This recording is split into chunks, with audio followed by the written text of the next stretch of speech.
हाँ तो नमस्कार मित्रों, आज है 13 अक्टूबर गुरुवार। यूपीएससी प्रीलिम्स को 227 डेज आर लेफ्ट, 8 महीने से कम समय बाकी है। और हम देखेंगे कि कल यस्टरडे 12 अक्टूबर वेडनेसडे के अखबार में जाने लायक क्या था। एक दिन लेट इसलिए चला क्योंकि कल मैं पूरे सितंबर महीने की जो समरी है उसका वीडियो मैंने बनाया था, तो उसके चलते बाकी काम डिले हो गए थे, तो ये बैकलॉग हो गया। अभी खैर इसको ख़त्म करते हैं। तो Indian Express Ahmedabad edition page 1। एक तो पर्सन इन न्यूज़ की next chief justice of India होंगे जस्टिस DY चंद्रचूड़, जिनका कार्यकाल 2 साल का होगा। और उसके फादर YV चंद्रचूड़, वो भी एक ज़माने में CGI थे और उन्होंने 7 साल ये नौकरी की थी। उसके बाद वही सब कॉलेजियम सिस्टम और 5+1 सिस्टम वगैरह वो सब आप थियरी पहले पढ़ लेना। लास्ट मंथ के ये अनअकैडमी आर्टिकुलेट मैगजीन में भी सब थियरी दी है, तो बार बार हम समझने नहीं बैठेंगे। दूसरे समाचार है इंटरनल सिक्योरिटी एंड टेररिज्म। तो भारत सरकार ने ये कहा कि कनाडा में एक आदमी है गुरपंतवन सिंह पन्नूम, और वो खालिस्तानी सेपरेटिस्ट है और उसके खिलाफ रेड कॉर्नर नोटिस जारी किया था। लेकिन इंटरपोल संस्था ने उसको रिजेक्ट कर दिया कि नहीं, आपने जो डॉक्यूमेंट और एविडेंस जमा किए हैं वो सफिशिएंट नहीं है, पर्याप्त नहीं है, तो ये हम नहीं कर सकते। अब स्वाभाविक है इसके बाद एक्सप्लेन सीरीज आएगी कि इंटरपोल क्या होता है, उसका हेडक्वार्टर क्या होता है, ये रेड कॉर्नर और ऑरेंज कॉर्नर नोटिस क्या होता है। तो हम अभी पढ़ने नहीं बैठेंगे, वो करंट अफेयर्स मंथली PDF वाले वो बनाएंगे including this Unacademy articulate magazine, तो वो बाद में देख लेंगे। आगे बढ़ो।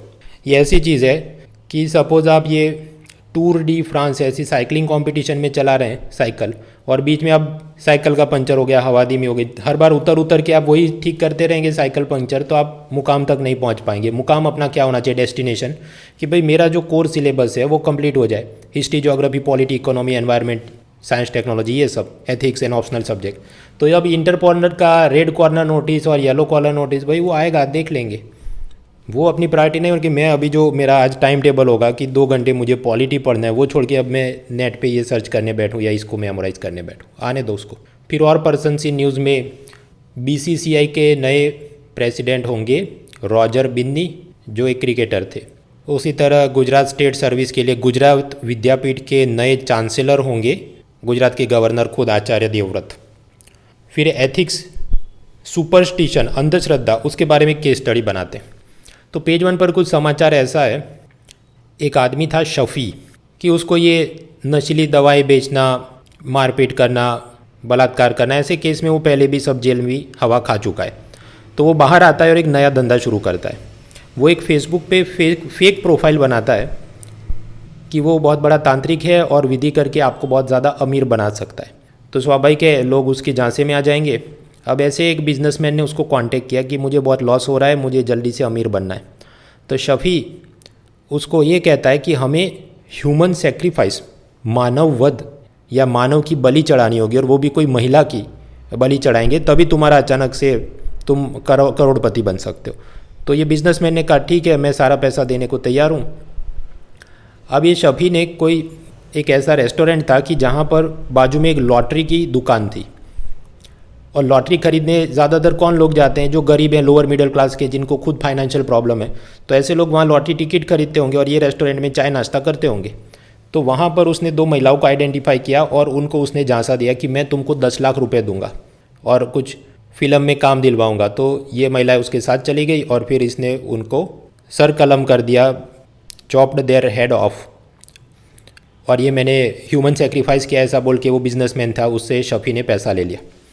तो यहाँ पर गौर करने वाले एथिक्स पॉइंट ऑफ व्यू से अलग अलग एंगल, कि केरला जहाँ पर एजुकेशन लिटरेसी मतलब ऑलमोस्ट लाइक 99% होगी, इतनी साक्षरता है, तो लोग ऐसे झांसे में क्यों फंसते हैं। तो education alone is not enough.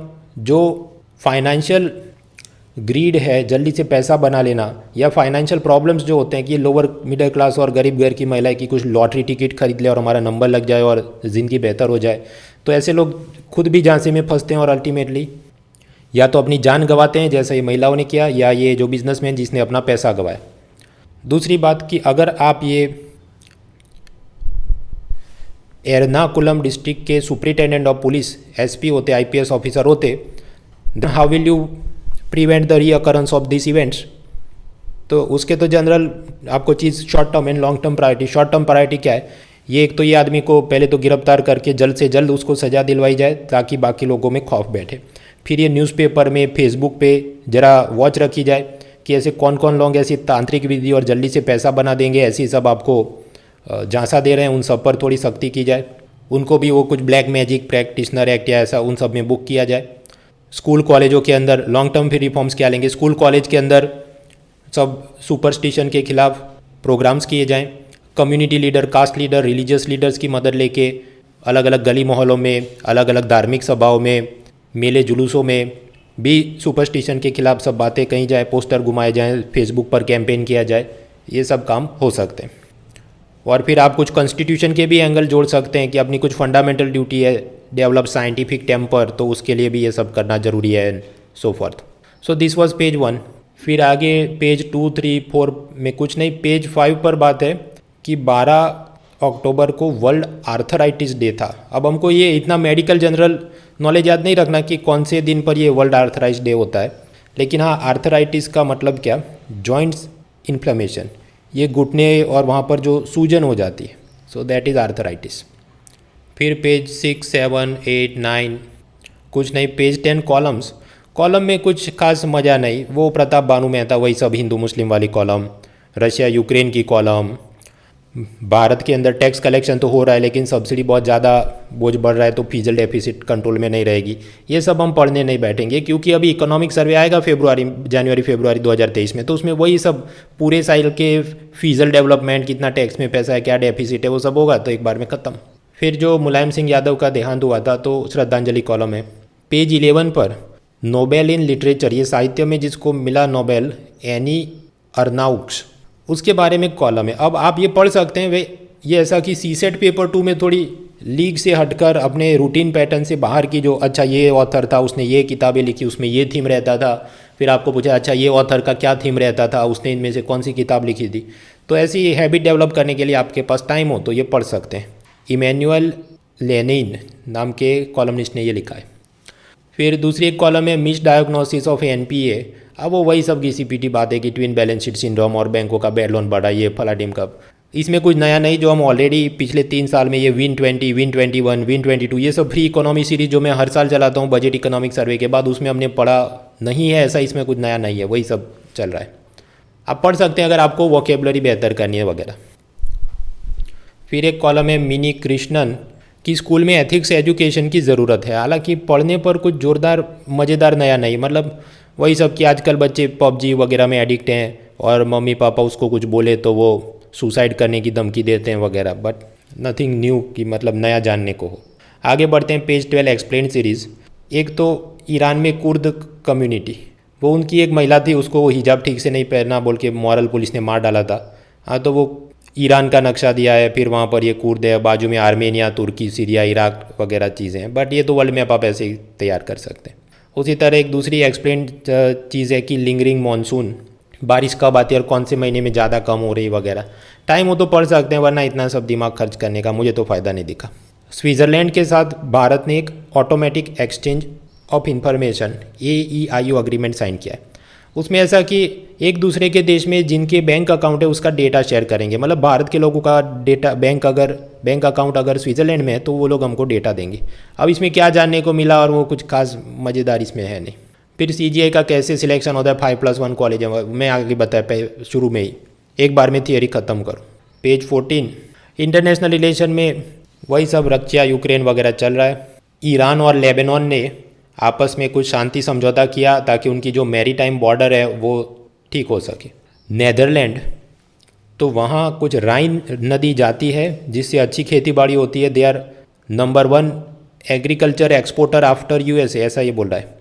लेकिन आजकल वहाँ पानी की किल्लत है क्योंकि ये जो राइन रिवर है उसको आल्पाइन माउंटेन में से जो बर्फ़ पिघल के पानी मिलता होगा वो सब क्लाइमेट चेंज के चलते कम हो रहा है। अब इसके चलते नेदरलैंड की सरकार ये सोच रही है कि हम किसानों पर थोड़ा ज़्यादा यूज़र फी और टैक्स लगाते हैं, खासकर ऐसे किसान जो बहुत ज़्यादा पानी यूज़ करें, लेकिन फार्मर कम्युनिटी उसका विरोध कर रही है और उसके इलेक्शन एंगल बन रहे हैं। So that is the problem. तो मतलब ये climate change, water shortage, farmers के ऊपर ज़्यादा फीस लगा के उसको पानी का मिसयूज़ करने से रोकना और उसके आसपास खेला जाता पॉलिटिक्स, तो वो केवल भारत तक सीमित नहीं है, ये वाले प्रॉब्लम नेदरलैंड जैसे दूसरे देशों में भी हैं।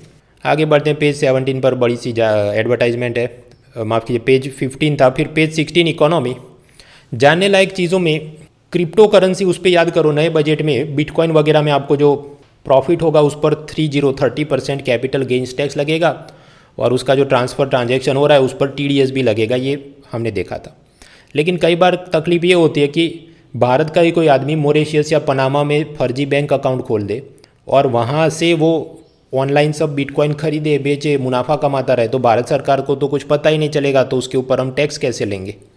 तो क्या होना चाहिए कि मॉरिशस पनामा सभी देशों के अंदर जिसने बैंक खाता या क्रिप्टो करेंसी खाता या बिटकॉइन अकाउंट खोला है, उसके जो भी ऐसे एक्सचेंज होंगे, सर्वर होंगे, उन सब ने वो सारा डेटा शेयर करना चाहिए, सभी देशों के बीच ऐसा आदान प्रदान हो।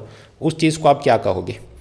Crypto asset reporting framework, CARF। और ये फ्रेमवर्क बनाए organisation for economic cooperation and development यानी OECD ने। और आगे G20 की मीटिंग में इसको डिस्कस करेंगे और फिर अल्टीमेटली इम्प्लीमेंट करेंगे, क्रियान्वित करेंगे, ताकि सब देशों को पता चले कि आपने लोगों ने बाहर कौन से देश में जाके बिटकॉइन खरीदे हैं, then we can demand taxes. दूसरी ऐसे सब डिजिटल पेमेंट के साथ जुड़ी मैटर है ONDC, open network for digital commerce, ONDC।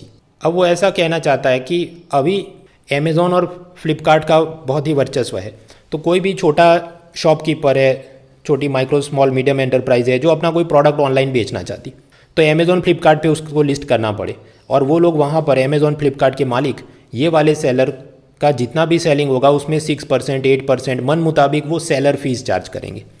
तो अगर आप 100 रुपये का पेन ड्राइव खरीदते हैं ऑनलाइन अमेज़ॉन से, तो जो वहाँ पर जो सेलर होगा उसको 100 रुपये नहीं मिल रहा है, उसको हो सकता है सिर्फ 90 या 80 रुपीज़ ही मिले, क्योंकि बीच में 10-20 रुपये तो अमेज़ॉन मेरी सेलर फी है, कुरियर का खर्चा है, ये वो करके मार लेता है।